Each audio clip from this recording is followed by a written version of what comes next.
tinatawagan ko na po ang tagapagsalita, maghahatid sa akin ng salita ng Diyos, si Pastor Danilo Manas.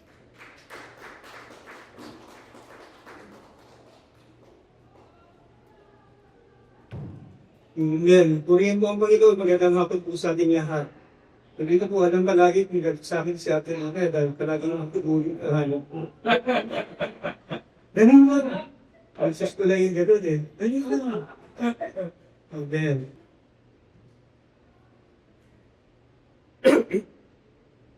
Okay. First time, please. Bumili po ba kayo sa kwento ng Arabian Nights? Yung 1001 Stories. Alam niyo po ba yun? Kwento na. Bilang ko muna sa sa blank. Ay. Yan. Para medyo suspense ng konti, ano po? Bigas ulit.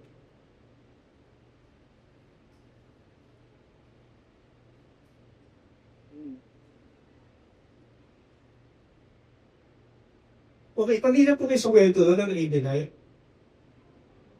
Nagsimula po ang lahat doon sa kapatid ng sultan, sa kapatid ng Shah ng Iran, ng Persia noong unang panahon. Tama po ba? Ang nangyari, sisama na po yung kapatid ng hari ng sultan, ay nagkakaroon sana doon sa kanyang kapatid sa palasyo. Okay, kaya lang anong gawin, nakalimutan po na siyang dalhin. Naroon sa bahay nila. Kaya nangyari, bumalik po si Salman sa bahay nila para kunin po ano ba yung bagay na nakalimutan niya. Pero ayon sa kwento, pagdating po niya doon sa bahay nila, nakita po niya yung kanyang asawa, may tagal po yung iba. Yung kanilang tagapagluto, ay nakikipag-feeling doon sa kanyang asawa. Sa gamit ng kapatid ng sultan, napatay niya yung kanyang asawa, hindi yung negro. Okay, yung negrong tupi lang.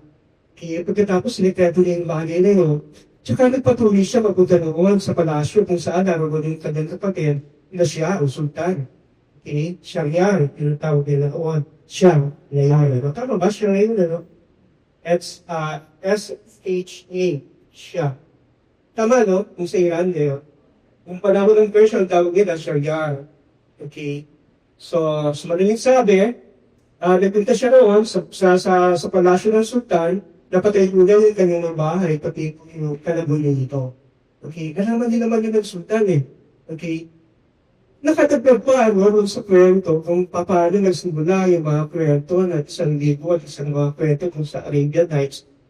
Nung yung sultan mismo, nahuli rin niya ang kanyang asawa kasama yung mga aliping babae nito na nakikipag-sitting doon sa mga black man ng mga panahon na yun.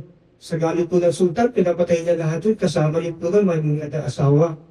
Dahil po doon, iniisip po ng sultan na po na lahat ng babae doon sa kanyang imperyo, doon sa kanyang nasasakupan, ay pare-pareho. Okay? Lahat silang mahilig, tawag dito, sumiping silba. So, mananarali pa siya niya sa kanyang sarili na lahat ng babae na aasawahin ko niya, papatayin ko niya pagkatapos ng isang gabi. Okay? So, lagi po yun, no? Namimili siya ng mga birhen, mga pag-asawa po niya. Pagkatapos po ng tulog gata, tumagahan, pinagtutulan niya ng mundo. Okay? Hanggang sa halos naubos na po yung mga talaga doon sa kanyang imperyo, doon sa kanyang kaharian. Okay? At meron po sa talaga ito, ng isang ministro, na nais pa ng sultan. At pinakasalan din po niya ito para maging asawa. At kagaya ng dati, nasa isipan pa rin ng sultan, pagkatapos ng tayo ng tulog gata, ng gabi yun, papatayin niya yung kanyang asawa. Pero matalino yung babae yun, matalino yung anak ng ministro. Ang ginawa niya po, kasi para siya nakikipag-sitting doon sa sitting, literally, sabi ka doon sa itis. Kasi papatay siya pagkatapos eh. Paano hindi natuloy yun para maging tama yun? Nagpwente siya doon sa sultan. Nakikinig yung sultan sa kanya sapagkat nagaling-galing ang kwento ng babae. Pero, bago matapos yung kwento, pinata ng babae ito. Parang itutuloy. Pero sa sultan ko na yung karugtong ng kwento. Tama? Gusto niya mabangan kung paano matatapos yung kwento. Kaya lumamagangan, pinagpaliban niya, pagbuto ng ulo, ng kanyang bahang asawang babae. Pinakapitan, ganun ulit nangyari. Pinagpatuloy na naman ang babae yung kwento hindi natapos noong gabi. Pagkatapos kung kailan matatapos ang iyong kwento, pinutuloy na naman yun. Nakakita ba kayo ng mga kwento dun sa social media natin, ano, dun sa FB? Yung naging bitin, yung mahinis ka, tama? Hanapin mo ba tayo nito kasi gusto mong sundan eh. So parang ganun, para siyang narrative pain. Para siyang kwento na nakapaloob sa isa pang kwento, para siyang seryo ng mga kwento. So ganun, hindi po natapos yung mga kwento yun. Kabila ang kwento yun, ano, yung Aladdin, yung Sinbad, ano ba, Alibaba. Okay, yung Aladdin, ano natin, yung ginawa yun ng Disney, no? At doon sa Disney, doon sa movie ng Disney, merong karakter doon, ang pangalan Abu eh. Ayun si Abu. Okay? Yung pangalan doon, kaya nakaisip yung kwento. So, ganun na mga kapatid, para siya nakikisip mo sa kanyang kaaway, dahil na lang niyang papatayin siya, pero para hindi matuloy ang pagpatay sa kanya, lagi nang kinukwentuhan yung sultan. Hanggang mabuo, yung mga kwento ng sa loob ng isang libro at sa mga gabi. Nasusundan ba natin? No? Bakit po natin sinasabi ito? Sapagkat yung pagkarat po natin, ano po, may hinaharap din po naman, sa gabi at sa mangalit, sa Golden Debe. At yung tinapin po natin sa pag-aaral po natin, tinawag po natin. Okay.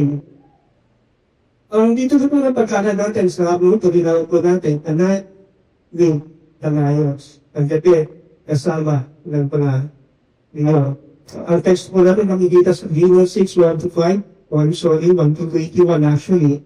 Pero kamustahin po naman natin ay 1-5. Okay? Pero bago po tayo nagpatuloy, muna tayo.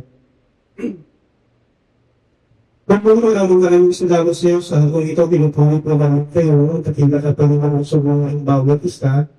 Nalaging ka po namin kalimangan sa bahan mo kami sa pag-aaral ng salita. Hayaan mo, Diyos, na mga po namin yung sa akin ko rin para sa bawat isa sa amin. Maging maging mo sa amin, Panginoon. At hayaan ko yung mga burito natin ito kami. May pamunod po namin na ng bagay na matutulungan po namin, Panginoon, sa araw. At mensahe po namin sa pagkakataon ito. Ngayon ka, Diyos, inikilala namin Panginoon ang nagagawa, maliban na lamang kasama na hindi. Sa pangalan ng Jesus, ito aming kalagawan, ang Lord po kami. Pagkakaroon mo ang iyong okay, ngayon dito tayo sa po. Ang text po natin makikita sa Daniel 6:1-5, usahin po natin. Sabi ganito, it is Darius of 520 satraps rule throughout the kingdom, with 3 administrators over them, one of whom was Daniel. The satraps were named accountable to them so that the king might not suffer loss. Paano hindi pa maging hais, kaya pamahala, nagtalaga siya ng tatlong mga administrators. At responsable sila sa pamahala doon sa kabuuan ng kingdom ng imperyo ng hari ni Darius. Now, Darius would distinguish himself among the administrators and the satraps by his exceptional qualities that the king planned to set him over the whole kingdom. Nianayos na ng hari na galing tawag dito, pumuntay sa kabuuan ng kanilang imperyo si Daniel ng mga pagkakatabi. Verse 4, next slide. At these administrators and the satraps tried to find grounds to charge against Daniel in his conduct of government affairs, but they were unable to do so. They could find a corruption in him because he was trustworthy and either corrupt or negligent.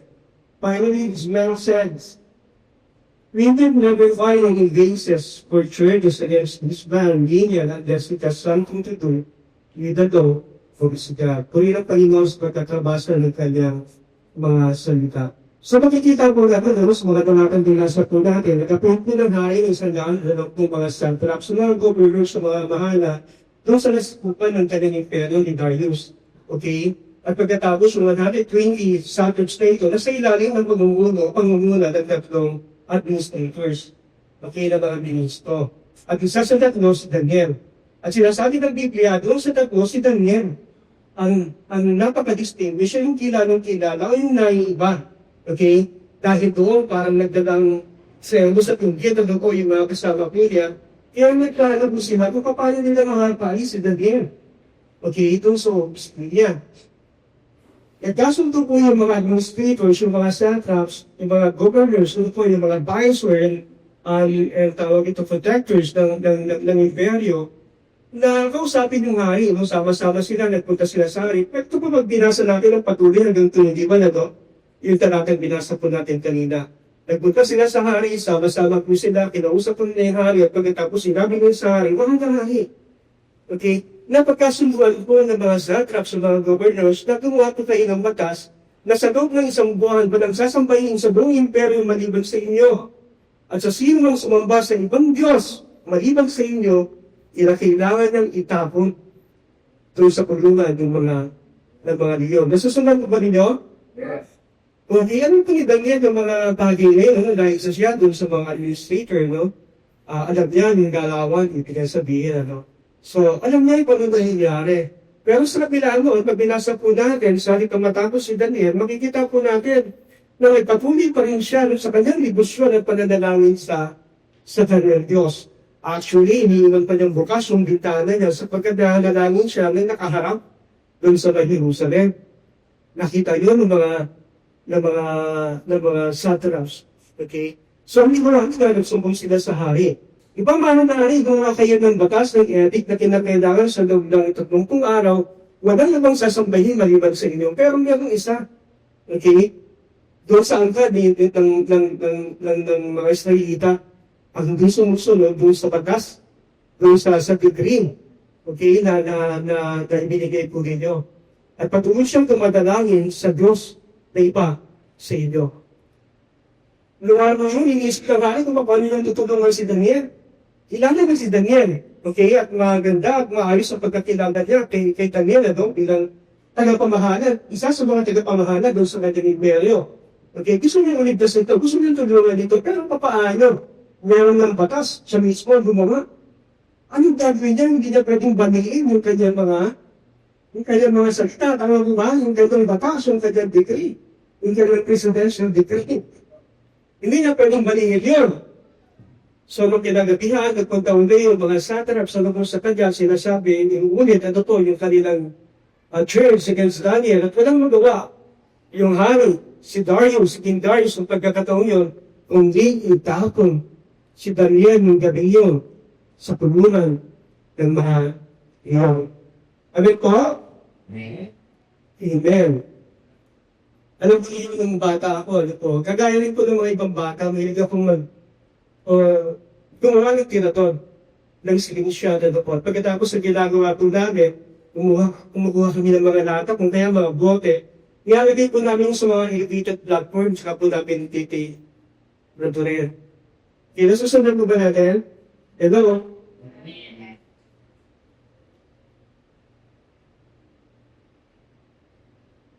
Next slide. Kung nagpupunta po kayo ng Baguio, ano po, doon sa may Tarlac, ano sa parte yata ng hero na naradaanan ito, puntang Baguio dati, yung lumabay na sana, hindi ko na po alam kung nadadaanan pa rin ngayon. Meron po sa kainan po doon ang tawag isdaan, restaurant. Doon sa kainan na yun, ano po, meron buhong doon kung saan bibili ka ng plato, ng baso, depende sa laki ng plato, ng mabusaging materyales, ano po, ang mabayaran po ninyo. Nagagawin po nung lalong doon, kung hindi ka ng baso, plato, ipupukan mo yun doon sa mga pader. Pero, ipupukan mo yun. May mga nakasulat doon na mambawa, asawa ko, biyanan mo ko. Okay, mga gano'n. Kapitbahan ko. Yan. Ex ko. Pagkatapos bibili ka ng baso, mapatuhin mo yung ex mo. Ganon. Ang tawag nila doon, tax sheet. Okay? Isang lumang salita ng mga kapampangan, ano po. Kasi noong mga panahon yun, natatandaan ko, ano po, nagkaroon ng pagkakataon na pati yung pangalan ni Gloria Arroyo. Nung pagkatapos ang Hilo Garcia, nandoon na. Kasama na siya doon sa pinabato. Okay? So, tax sheet po ang tawag doon, no? Originated from Pangasinan word antak ng apo mo. Parang medyo basos po yung literal na ibig sabihin ito. Ano po? Pero sa panahon natin, ano po, it means to be decent. Okay? So, pag meron kayong madali, galit kayo sa asawa doon, so kaibigan mo, kung kaling man, punta kayo dyan. Tapos po kumili mo. Ngayon, kikita doon may kumpare, tama? Kapag yung asawa mo, sumama kay kumpare, o kung kaya kay kumare, naroon din. Okay, babatuhin mo yun. So, ganun po, no? Ano kung gusto natin sabihin dito?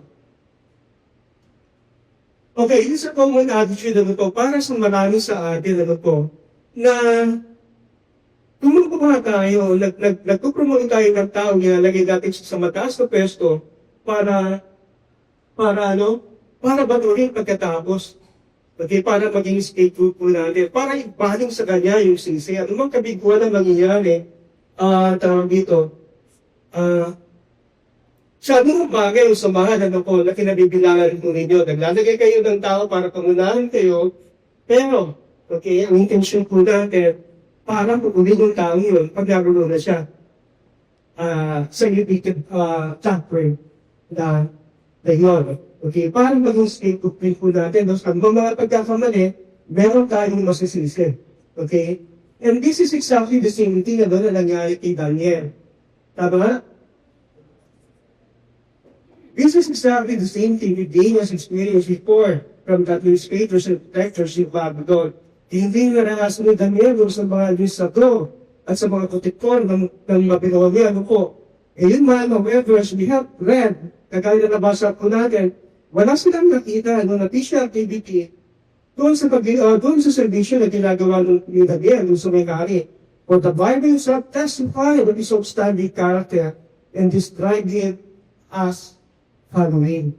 Okay? Dahil ang Biblia mismo nagpapatunay sa outstanding character ng Daniel at sabing karoon, pinidisplay ng Biblia sa Daniel, kagaya ng mga sumusunod. Alamin po natin. Ano una?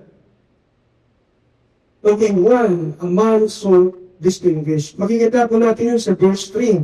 Ang sabing gano'n, now Daniel so distinguished himself among the administrators, by mga ministers, and the satraps, mga governors, by his exceptional qualities, that the king planned to set him over the whole kingdom. Ano pa nakikita natin dito?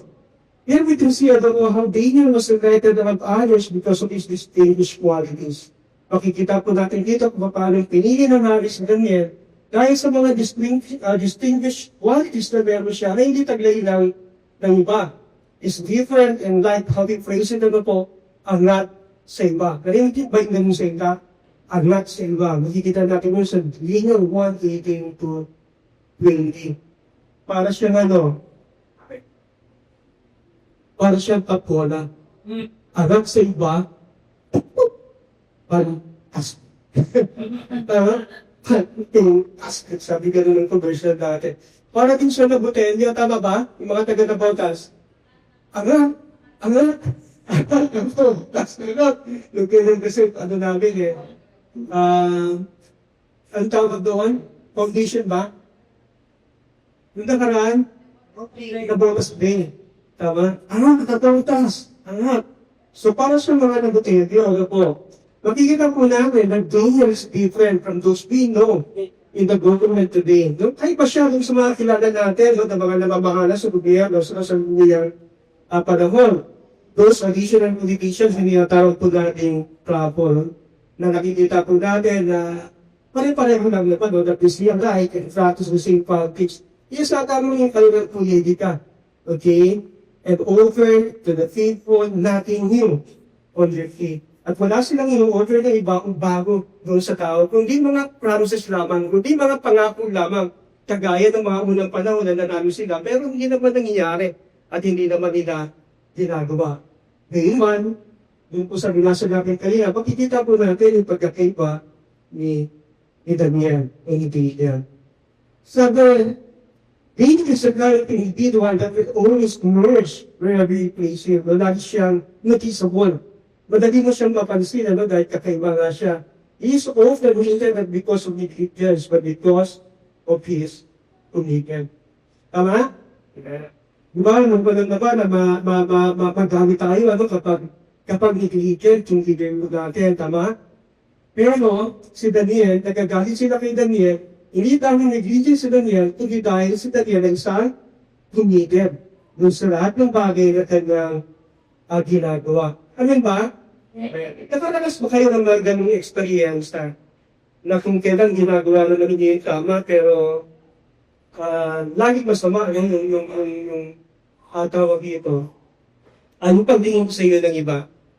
Nakaranas mo ba tayo ng gano'n? Oo, Eva. Yung pagmata ka ng tama, okay? Nalala ko kasi dahil, parang araw-araw may Bible study ako doon eh. Pero yung mga kasama kong leader, hindi natutuwa.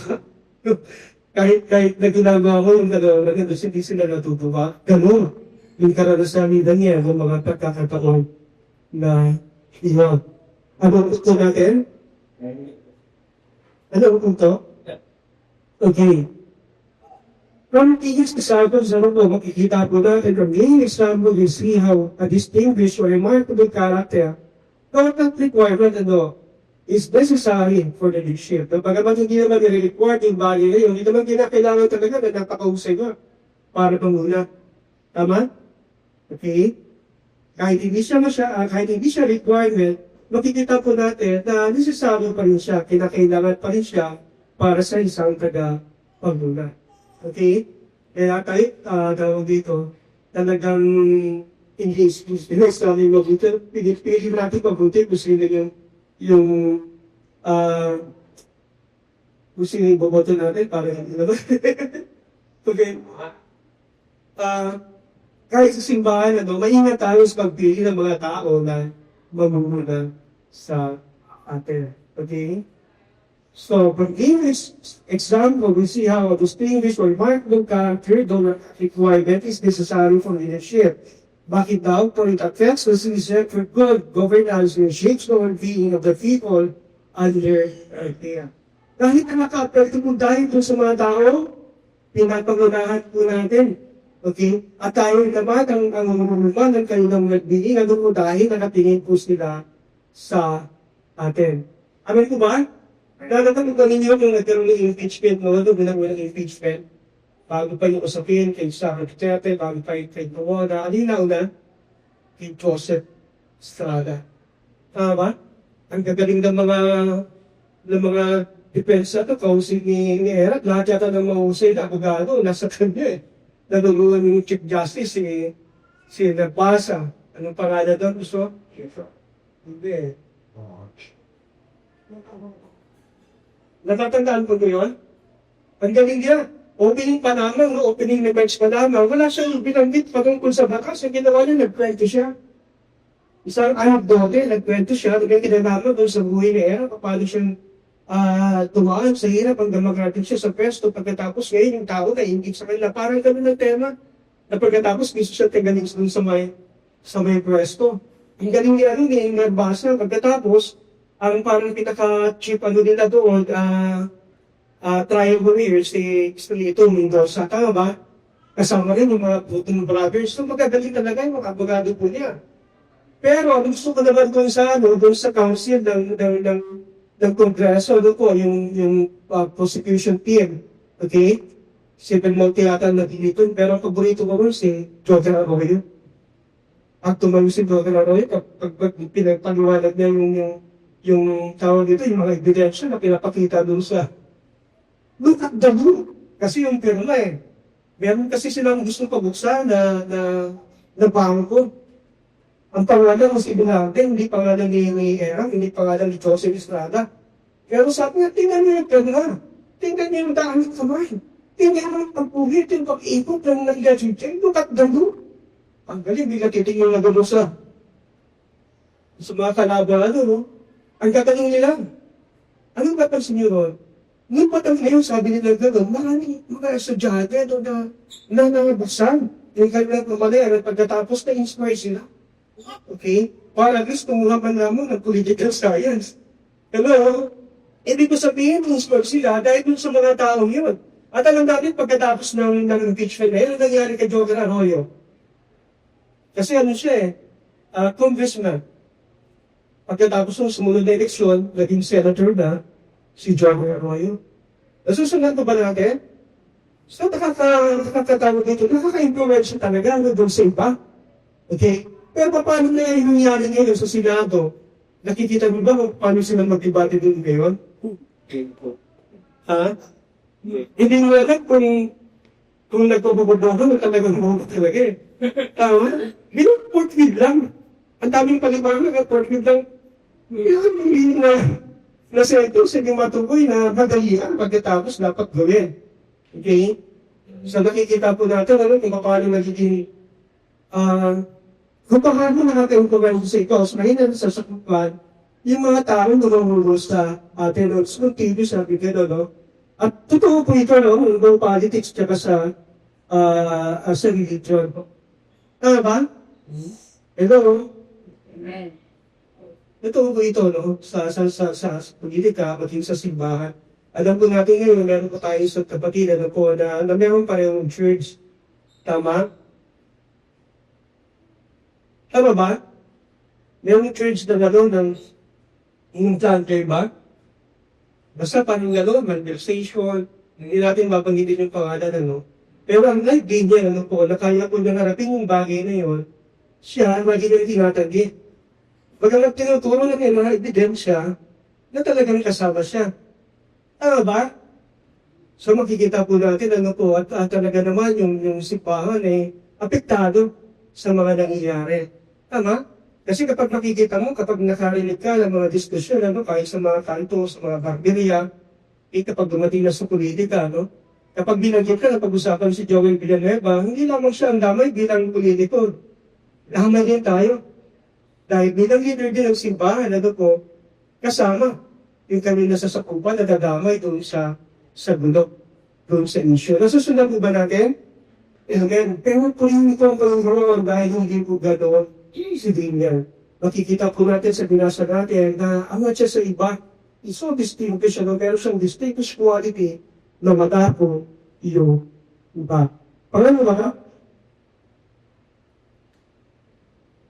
A man who's dependable. Makikita natin yun sa verse 4 na review sila ng bahagi ng talatang 4. Anong sabi mo? The divine corruption in him because he was trustworthy or dependable. Kapag kakatiwalaan mo si Daniel, kaya wala silang makitang korupsyon sa kanya. Okay? Actually, sabi nyo na gano'n. Sa pamamahalan, wala tayong na-church sa kanya. Okay, dahil natin tungkol sa pananampalataya. Sukatin natin yung pananampalataya niya. Okay, tumingin na si Daniel. Pero, kakaiba talaga si Daniel, no? At sana, I wish, gano'n din tayong lahat. Kaya po niya, no? Kaya lang talagang iba si Daniel, ano? Iba siya sa lahat. Ang not siya sa iba. So,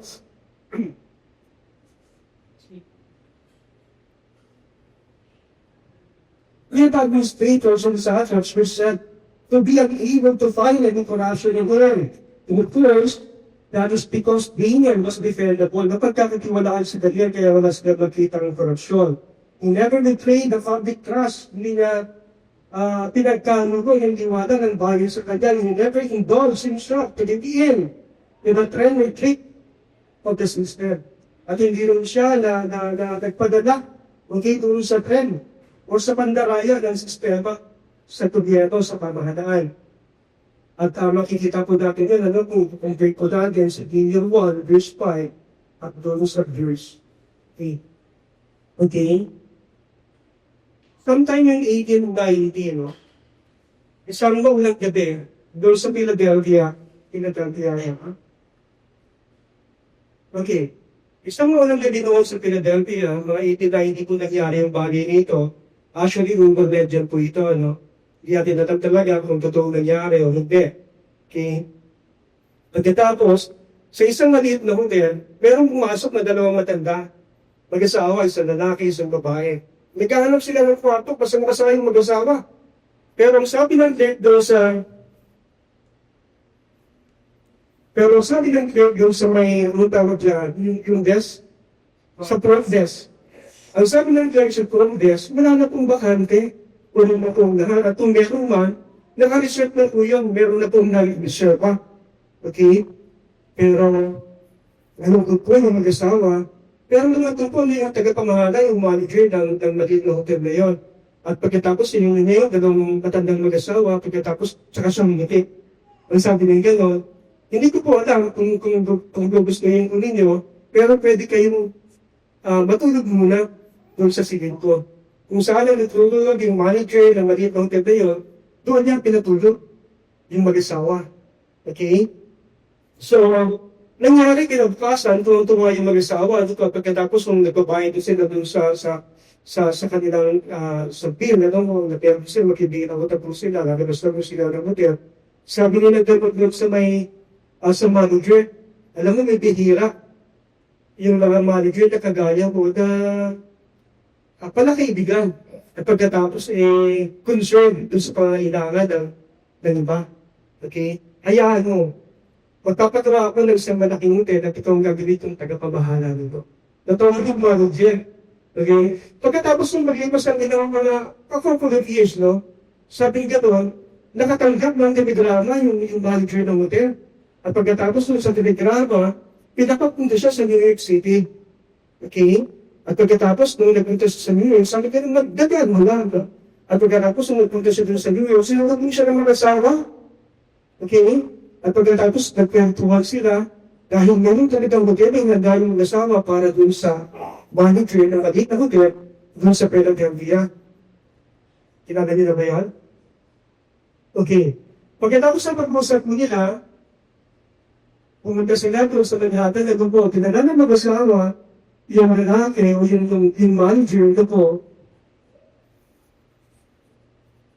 sa Fifth Avenue, former 34th Street, na po Manhattan, New York City.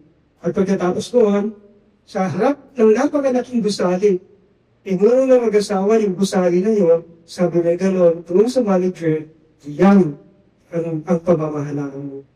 Okay? Yan po sila. Yung maganda na lalaki mo po, yun po si George Wood. At pagkatapos po naman, kasi wala akong nakitang matandang picture ni tawag dito, yung Walter Astor.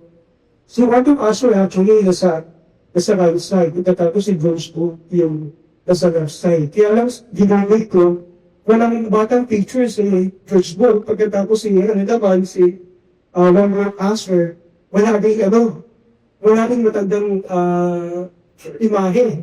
Okay? At yung building, walang nanguruan ng mag-asawa ni Walter Astor doon kay George Wood. Ito po yung Waldorf Astoria Hotel. Sa Fifth Avenue, corner 34th Street, Manhattan, New York City. Okay? At yun po, ang pagkakataon na yun, nila po yung hotel na pinamahalaan ito ni George Wood. Ano po pinapaalala dito sa amin? This is to remind us the very words of the Lord that He will be dependable and trusted with the little. He will also be trusted with bigger thing. Ipinapaalala mo sa akin ang kwentong ito ng mga salita mismo ng ating Panginoon na sino ba ang pwedeng pagkatiwalaan sa maliit na bagay ay mapagkakatiwalaan din naman sa mas malaking bagay. Okay? Ano ang punto natin? So kung as here today, matanong ko, are we dependable to have like Daniel? Mapagkakatiwalaan nito ba tayo kagaya ni Daniel? To review some what our Holy Spirit in order to us to change the system. And so, to set this standard for the faithful that God entrusted to us and who defended us to follow.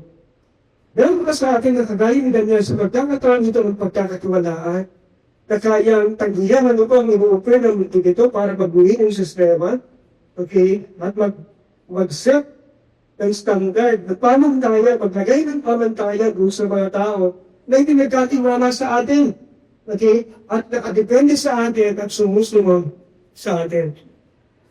Kaya po, sa ating naririto, meron ba sa atin kaya kagaya ni Daniel na mapagkakatiwalaan?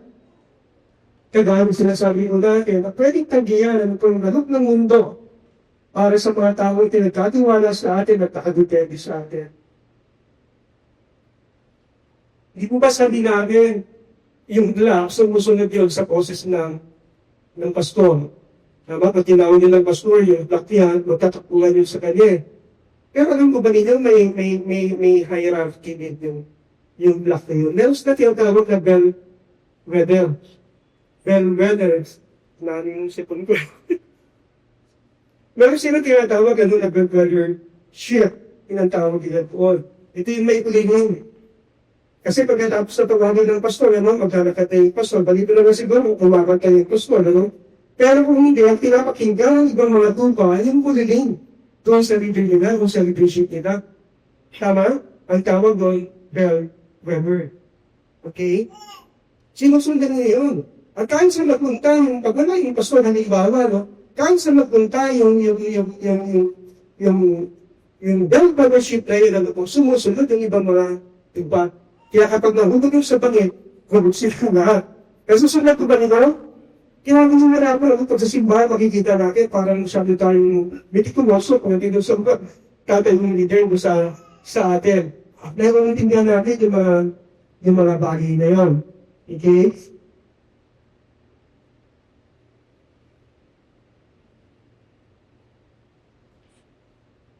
So, ganun po, nakatipende sila doon sa ship.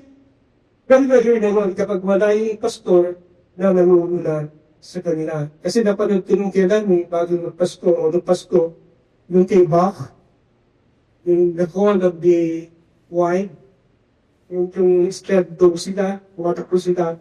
Kahit yun, meron din leader. Tama yung sa sledge, meron din, kahit yung mga deer, meron din leader, meron taga-pamuna.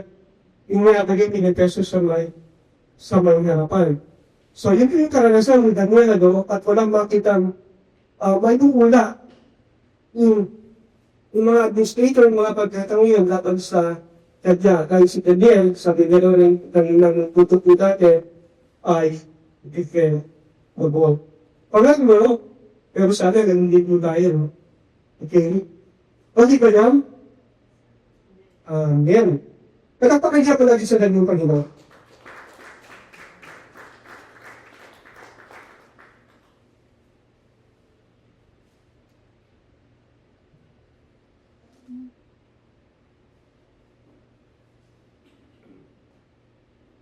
Pangatlo,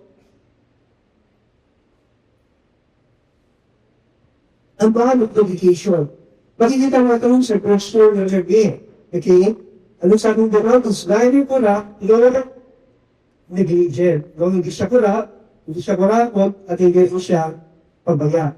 Ganun ibig sabihin, meaning is dedicated to his work was doing an exemplary work. Gumagawa siya ng mga bagay na gagayahin ng iba, na nakakait bilang ehemplo para sa iba.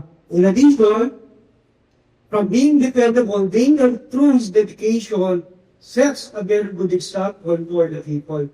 In addition, sa pagiging dependable po niya, nag-sets na niya, through his dedication, he sets a very good example for the people. Nag-set siya ng halimbawa doon sa mga tao para tularan ito. Ano sabi ng talata natin? Our text says the Daniel was not corrupt, indicating that he's honest, his commitment and transparent with his dealings, and that he has determination or resolve that to abuse his power for his personal advantage. Okay? Dapat si Daniel, at malinaw yung kanyang dealings sa iba. Transparent po ito. Okay? At pagkatapos, meron siyang determinasyon na hindi abusuhin ng kanyang kapangyarihan para sa kanyang personal na dinlahe. Pero sa mga nakikita natin, sa mga pinuno ng bayan ko namin ngayon, doon sa mga napapanood natin sa TV, napapanood natin sa YouTube, napapanood natin sa social media, ano bang nakikita natin sa mga pinuno natin? Ano daw? Kulang na yan. So nakakadismaya, sabi nga ni Pastor nung kailan, nung sa prayer dito, nakakadismaya. Nakakadisappoint kung nakikita natin sa ating gobyerno. Okay? Sa simbahan, kung pupunta po tayo, Our text says that he was a Torah, indicating that his honest, his commitment, transparent in his dealings, and that he has a determination that produced power from his personal at bodily needs. Sa simbahan po ba? Nangyayari din po ba yung bagay na yun? May mga pagkakataon din po ba sa simbahan na merong inclination na maabuso natin yung ating authority, yung ating kapangyarihan? Meron din Meron din. Pero kung yun ang Panginoon, doon sa halimbawa po natin, Tita Hiel, hindi natin siya kakakitaan ng naging mabuti siya ng halimbawa doon sa tao, sa mga tao na kanya nasasakupan. Okay? It also says that he's not negligent. And that proves of his dedication reflected from his passion for his work and his strong sense of duty of responsibility. Meron siyang sense ng personal, self-sense of responsibility. Okay? He's a negligent at pinapakita dito ng kanyang dedikasyon. Pinapakita, mula sa kanyang passion o passion, yung kanyang, ano yung passion? Yung parang gusto niyang gawin. Yung passion. Okay? Pakikita natin yun, dun sa pagdadayos ka, gawin yung kanyang trabaho, yung strong sense, okay, ng duty o ng responsibility. Alam po ninyo, ito po ay noong presidential inaugural speeches after Marcos Ricky, dahil bumagsak si Marcos noon. Pagkatapos noon, lahat ng mga rival na sumunod sa kanya, if you're keen observer, you will notice that every president in their speeches always promised for good governance. Ano ba?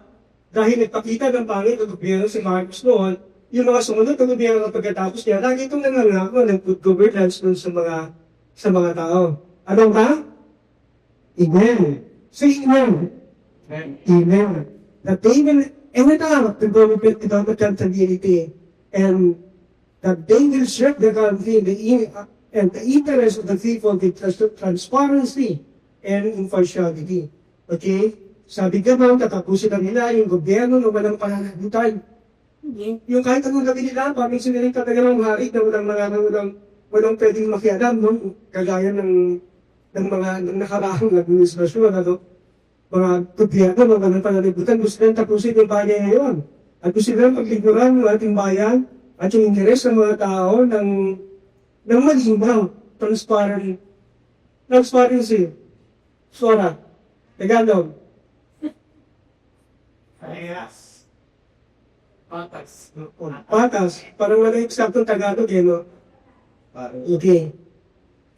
Yung meron transparency at impartiality, yung patas ng partiality. Yung walang sinisiro, walang kinikilikan. To which most of them, marami sa kanila sa mga leader natin sa pamahalaan, those here being capable, kahit na napakahusay nila, failed in one way or another. Okay? Tingnan mo natin, si Joseph Estrada, yung sinabi po natin kanina.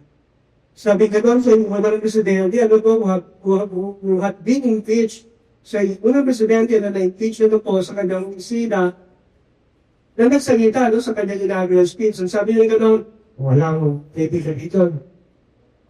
Walang pakapore. Tama? Wala din yung sa depan. Meron pang, ang tawag doon, yung wristband. Meron pa siyang wristband.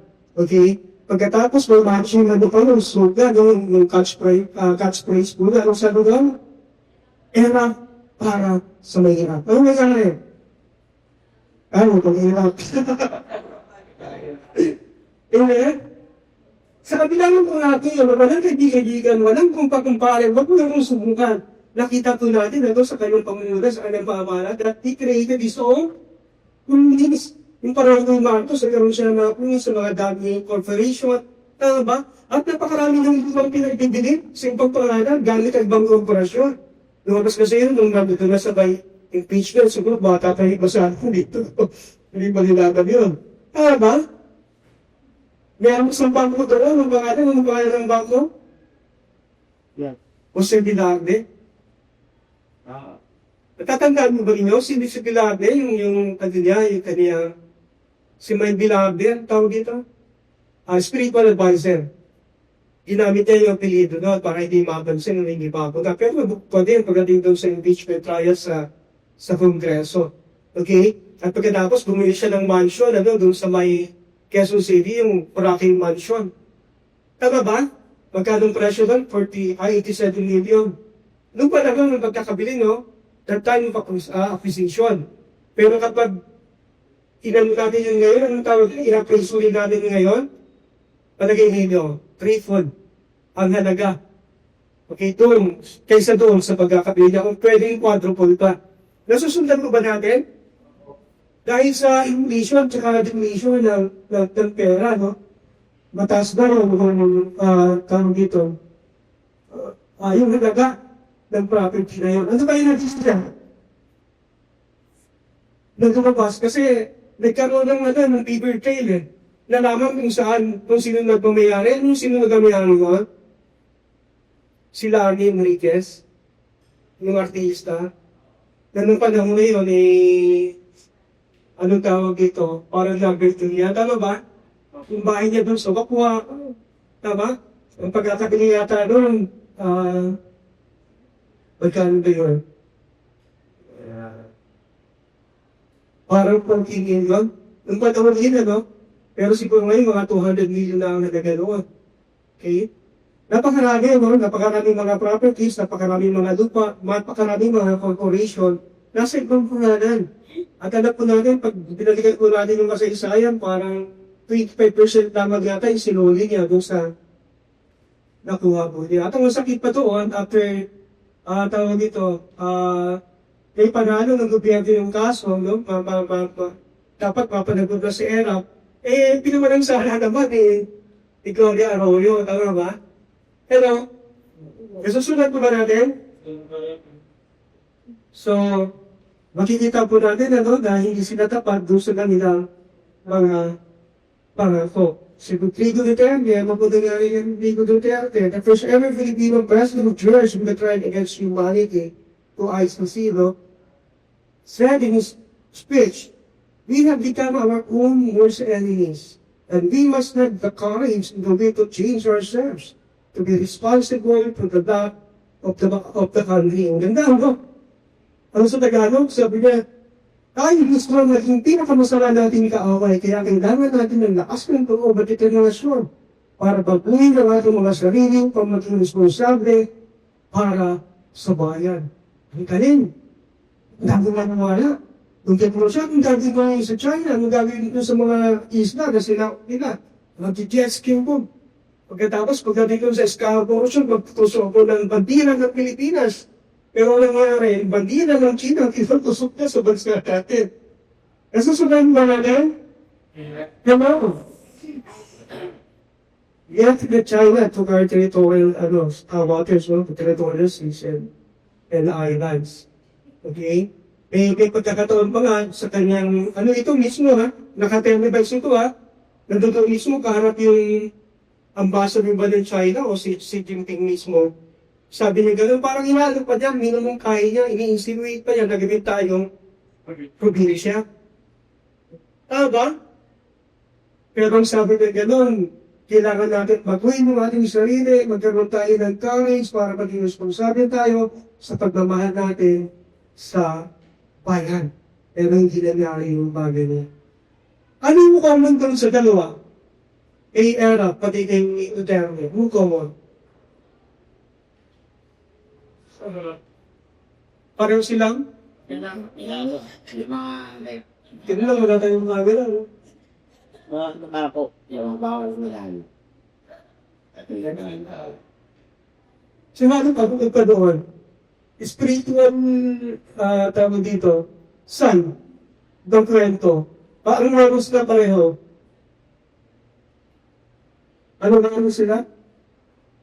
They don't have their own prophet or spiritual advisor.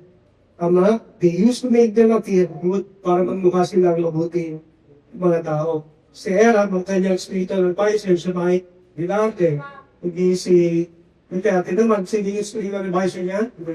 Sige yun, ang pag-aari ng mundo. Pero sila mga Duterte at nahilig sila yata ng kanilang mga propeta. Okay? Pero ito niya, bakit kaya ito nangyayari? Bakit kaya nangyari yung mga bagay na yun? Why all this happened? All this happened because we were unfaithful. In fact, they were so talented and skillful that they robbed the country and made for the people to believe that they're doing good for them. Okay, nagyari ko hindi dahil sa wala silang kakayahan. Ang katunayan, napakatalentado nila. No, napakarunong, napakahusay ko nila dahil pagnakawan ko nila yung ating bansa at nagawa ko nilang mapasawala, ano to, tanga. Okay? Yung mga tao, no, napaniwala nila yung mga tao na ginagawa nila yung mga bagay na mabuti para sa kanila, okay? At yung mga tao, pinuri sila. Tama? All this happened because they don't have the true dedication for their work to perform their family, serve the country, and the interest of the people. Wala silang totoo, tunay na dedikasyon. Kung nagsisipag man sila sa kanilang trabaho, meron ibang motibo na nakapanood doon. Yun yung pagkakamali doon. Tama ba? Nasusunod mo ba natin? Hello?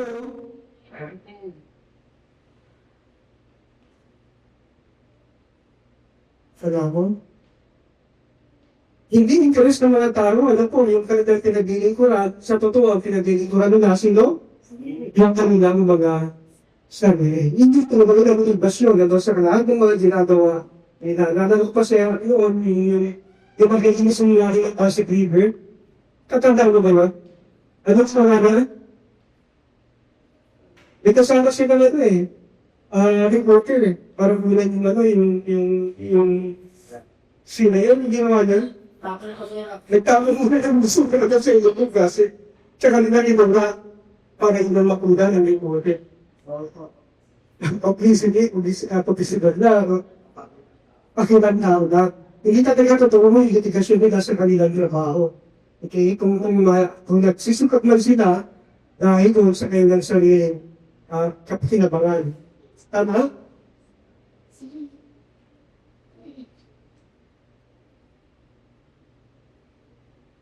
Ilan po yan, si Bertoldo del Giovanni. Okay? Estudyante po siya nito Martello, the greatest sculptor of his time. Yung pinakadakilang sculptor, nung karoon na panahunan si Donatello. And was a teacher of Michelangelo.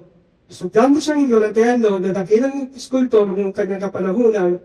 At estudyante naman niya, estudyante naman niya si Michelangelo, the greatest sculptor of all time. Na kinikilala at pinakamuhusan ng sculptor sa lahat ng panahon. Alam mo ba ninyo tayo sa kausayan ni Michelangelo, tiwala sa kanya si Giovanni. Speech siya ng Giovanni Calpon. Bertudo de Giovanni. Tiwala sa kanya. Pinapabasaan siya kung sa studio.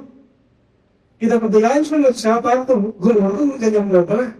Isang araw na lang po habang umalis si Bertudo de Giovanni naiwan si Michelangelo doon sa studio. Natatapos na si Michelangelo pagbabalik niya na lumala mo yung green. Sa halip na tumagawa ng isang obra na magpapatalyag lalo doon sa mga ng mga sculptor. Ang ginagawa doon, naglalabas siya doon sa studio. Alam mo, sabi, sinuwi siya, pinagalitan siya ni Bertoldo de Giovanni. Hindi siya masyadong kilala kasi, no? Ang kilala si Michelangelo. Ang kilala si Donatello. Tama?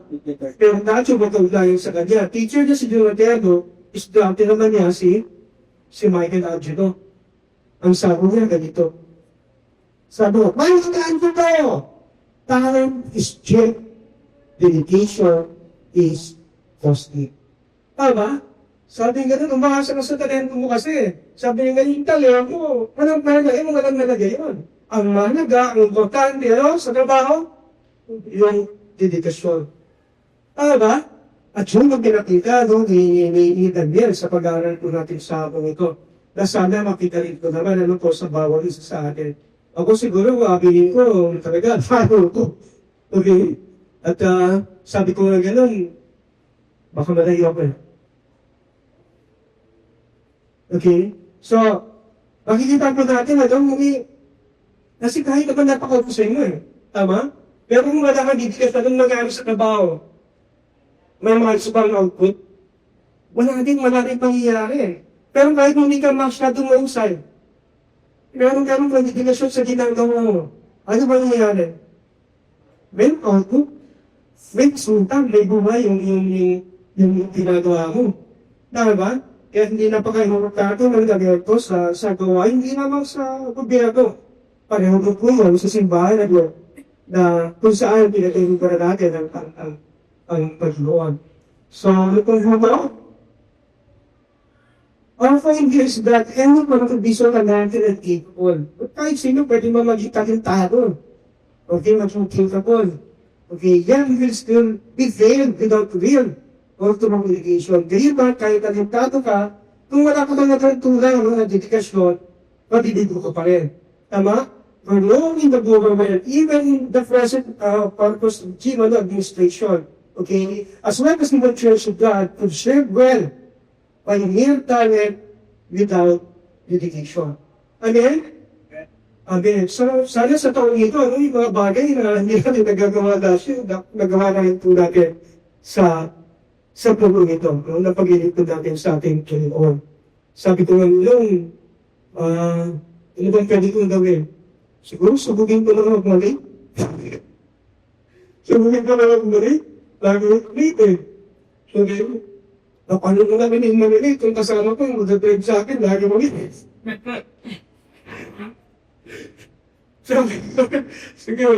Sige mga rats, kapilin ko magmali. Ang anak kong maligo, alas-dos, naligo na ako. Pero ito, labas ng banyo, alas-dos sa Hello! Kaya ko, ano pwede natin gawin sa tono ko? Malagay ko ninyo. Na mapapakita ko tunay ito, itong nating dedigasyon na to, sa kanya, sa mga bagay nito na gawa natin ang paglilingkod sa pangalan niya. Ano po kaya yun? Palagay ko ninyo. Kayo man po, ang mga kasagot doon, ano po? At idinigyan naman tayo ng Panginoon sa mga pagputulad natin, tama ba? Dinigyan naman tayo ng Panginoon sa bagay na yun. Okay? So it's not wise for us to think that because we're told we can go home sinning or in wrongdoing, thinking that we can still manage to get out of it at no peace. Hindi po, anong tawag dito? Hindi makatuwiran, ano po, o hindi matalinong isipin. Okay? Na dahil mausay po tayo, pwede tayo magpatuloy na gumawa ng laban sa kanono ng Panginoon, ano? Na iniisip natin, na mag-anis pa rin natin, makalabas tayo ito, hindi napapansin. Tama? Hello? Dahil ang Panginoon mismo, mag-ahayat no, nagpagpapakita no, ng mga bagay na ginagawa natin, ng mga katungkulan natin, okay? Na hindi nakikita rin pa. Ano ba? Kilala yung Steve Baker. Okay, so Jimmy Swabert. Nakita niyo ba yun? Talagang, ito, gusto ko lang ito, kapag nagpipreach eh. Pagkatapos yung climax ng preaching niya, tumatatak na yun. Ang galing, hindi nang magbitaw ng magsalita. Okay? Alam niya kung kailan siya magtataas ng boses, alam niya kung kailan siya magbababa ng boses niya. Ano nangyari? Bumagsak din eh, no? Bumagsak din. Si Ravi Zacarias. Kilala din niyo? Ito, gusto ko na dito. Ang galing naman patuhan. Pag pinanood mo yung mga teaching na din sa YouTube, talaga, bibilip na mo sa inyo magpaliwanag. Yung iba nung kinakopya ko eh. Ang galing mo magpaliwanag. At saka yung mga salita mo na gamit yan, talaga ang husay. Kaya minsan kapag yung gagamitin ko yung halimbawa niya, kinukuha ko rin yung mismo salita ginamit niya. Nasusundan ba nila? Hindi masiguro tayo mapag-plagiarize. Dahil nagmaling. Parang wala siya katumbas na ibang salita. Pag sinabi ka ng ibang salita, hindi na parang yung dating. Magbatulak na. So, galing talaga niya. Pero nangyayari.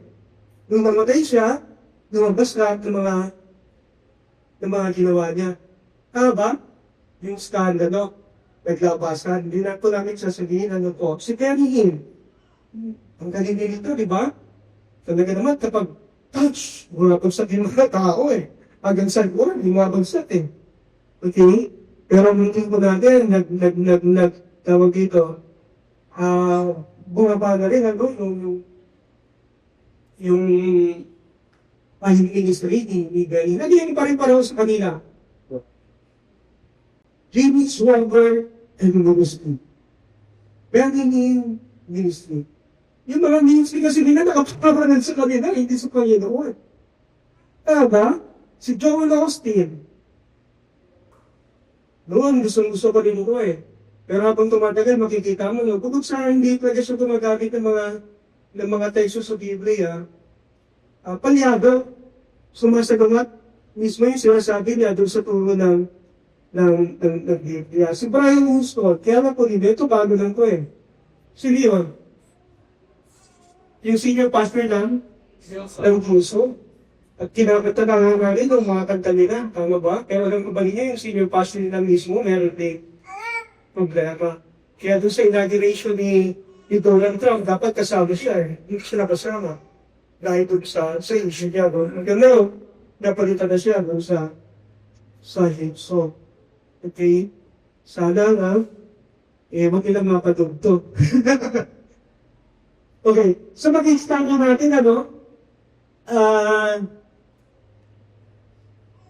dapat sa ginagawa natin sa ating Panginoon, tapat at totoo yung ating initasyon. Alam mo kasi yung kaibahan, pag sinusukat na yung politiko na ginagawa natin doon sa mga politiko, sa kanila ng tinitingnan, yung sa ilang. Tama? Pero sa akin, bukod sa kakayahan mo, ano pa tinitingnan? Hindi lang kung bakit mo ginawa eh. Kung bakit mo ginawa. Yung motibasyon, kasamang tinitingnan mo sa atin. Hindi lang mo nagpagagawa, pati ng mga tao na nakatingin sa atin. So, pag-apat, talusubot tayo.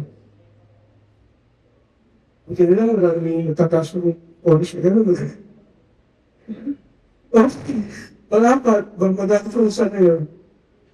Okay, verse 9. Okay, ang sa akin daw, now when Daniel heard that the decree had been published and had come to his Asher's throne, when the demons were overthrown Jerusalem, 3 times a day he got down on his knees and prayed, giving names to his God, just as he had done before.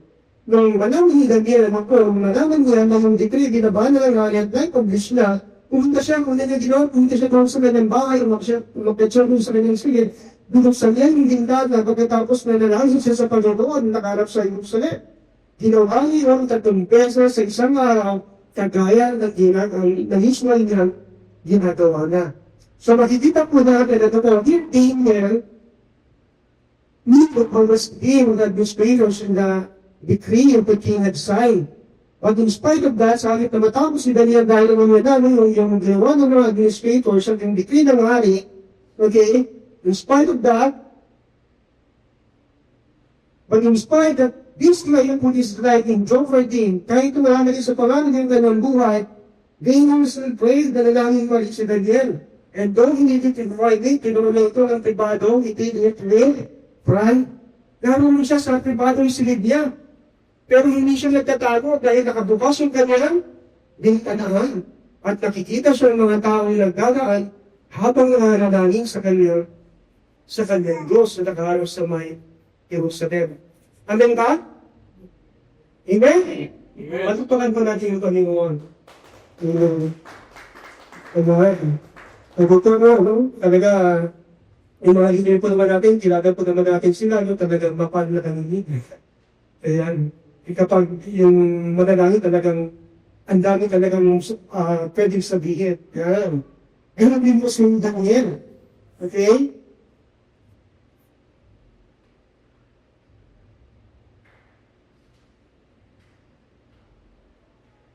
Yung sabi, with windows open towards Jerusalem. Paano lang po, pa-sidetrack lang Bakit gano'n? Kasi nasa sila dati? Nasa Greece na sila. Kasi pagkagaling sa Babylonia, nananglihan sila sa Babylonia, pinalaya sila ni Cyrus. Dinanangay sila sa Greece at ginawa sila mga tagapamahalan na nasa kasakupan ng imperyo o ng hari. At naroon sila, kaya hindi mali mo isipin na yung mga Hudyo na nanangin nakaharap sa silangan. Actually, kaya nasa silangan dahil nasa west yung Gresya.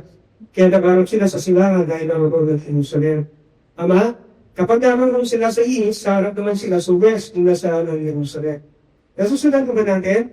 At kapag nasa Jerusalem na sila, saan sila nakaharap? nakaharap sila kung nasaan naroon yung templo. Tama? At kapag nasa templo na sila, saan sila nakaharap? Nakaharap sila, siyempre sa kung nasaan, naroon ang Holy of Holies. Nasusunod ba natin? Okay pa natin dito ha. Okay, so ganun po yun, ano? Yung panalangin ni Daniel, sabi naman 3 beses sa isang araw, ano? It's a Jewish custom ko kasi yun to pray 3 times a day. Okay? The 3 daily prayers sa Jewish custom to pray 3 times a day correspond to the times of daily sacrifice, thus, the in-between preparation. Ang daily sacrifice kasi nila, ginagawa sa umaga at sa hapon, alas 9 at saka alas 3. Tama? Kaya yung mga propeta ni Ba, nagsimula sila ng maaga, nag-over sila ng 9. Pero nung tanghaling tapat na, nung kailangan lang magprepara ng panghain para sa kinahapunan, nangangalamang pa rin sila. Tumatawag pa rin sila kay Baal, pero hindi pa rin sumasagot si Baal, kaya tinungalan sila ni Elias, tama ba? Hello? Kaya nung mag-alas 3 na, kung kailan namatay naman yung Panginoon, yung panghapon na hangin, si Elias naman yung nag-hain. Okay? So meron pang umagang pag-hain, meron pang hapong pang-ganon, kasi alas 6, kung na yung araw, yung pag-ganon na alas 6. So meron pang umaga, meron pang hapon, pagkatapos ng preparation in between. Sa tatlong mga sandali na yun, ay gustong ba ng mga Hudyo na dalangin sila sa mga pagkakataong yaon. Okay? Nasusunod po na natin, kahit yung mga Muslim, ganun din meron silang oras talaga ng pananalangin. At hindi mo pwedeng masuhan, hindi mo pwedeng putulin. Kahit kasi naglahi kami doon sa Libya, naglahi kami, nakabiyahe ako ng Egypt, ng Syria, ano pa ba? Ayun, yung mga Muslim country, yung mga stevedore namin doon, kapag talagang mawas na panalangin nila, talagang minto sila sa trabaho. Nahuwag pa, nakatayo mo na yan. Nagamaya-maya mo, okay, nakatira pa na, ang ginagawa pa lagi nila, yung nakaharap sila saan sila nakaharap? Kasilangan din ba? Kung saan na yung araw? Hindi, yung nasa namin yung Mecca. Tama? Yung Arabia. Kung saan nakakilala yata, nagpakita kay Muhammad sa Allah, no? Na meron. Ewan ko ba kung paano. Basta ganun sila Manila. Okay. So, by praying without dito, Sir Daniel was not trying to be defiant o hindi naman siya lumalaban in revoking way na parang nag-iinsulto. But was simply refusing to abandon his faith in devotion. Pinapakita naman ngayon dito na tinatanggihan niya at na ayaw niyang iwanan o talikuran yung kanyang pananampalataya at debosyon by making it known in public. Kaya huwag kayong mahihiyang manalangin no, kaya naroon kayo sa kasya na kung kinakailangan namang manalangin, manalangin kayo, no? Wala kayong kahiya. Okay? Para makita ng mga tao, ito po yung pagkakaiba natin sa kanila. Yung pananampalataya, meron tayo. Panuntuto natin? It is easier to know from the story that human law was limited application. Okay, only the moral law that is based on the nature and character of God as the absolute ruling and continuing importance. So makikita po natin, evident po rito na yung human law, yung batas ng tao, ay merong limitadong aplikasyon. Tama? Dito kasi pinapakita na above pa rin, mas mataas pa rin, yung moral law kaysa doon sa human law. Kapag pinagbangga natin yung dalawang batas nito, ano ang dapat masunod? Yung batas ng gobyerno o yung batas ng Diyos? Yung batas ng Diyos. Okay, yung batas ng Diyos. Kaya kapag alam natin na yung leader natin, yung pinagagawa na sa mga tao, yung laban na sa batas ng ating Diyos, okay, ay binibigyan din tayo ng opsyon para hindi natin sundin yung bagay na ngayon. The displacement of the character of God is absolutely of importance. Okay? So makikita po natin that time is actually a conscious decision.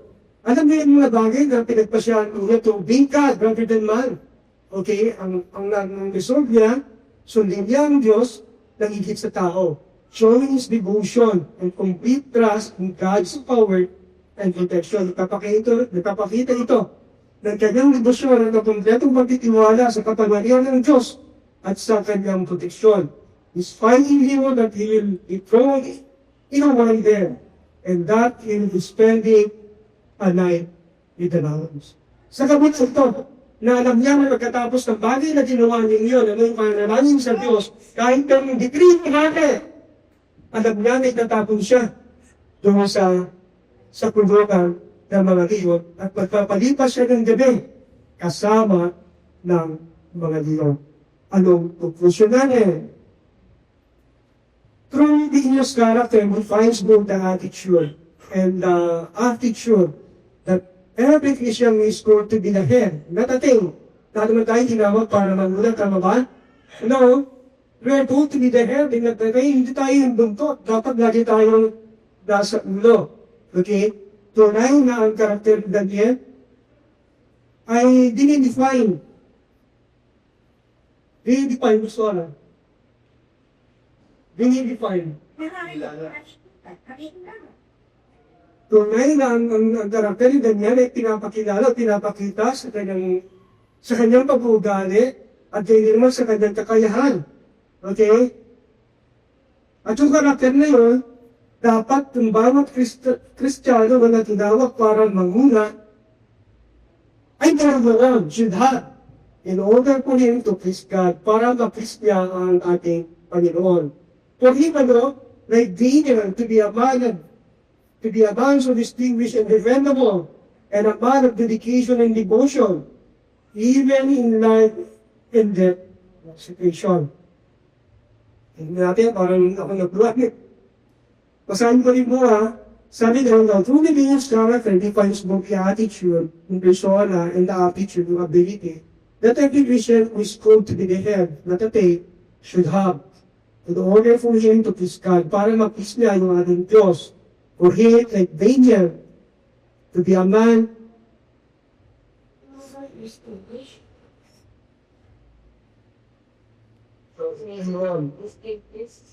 Okay.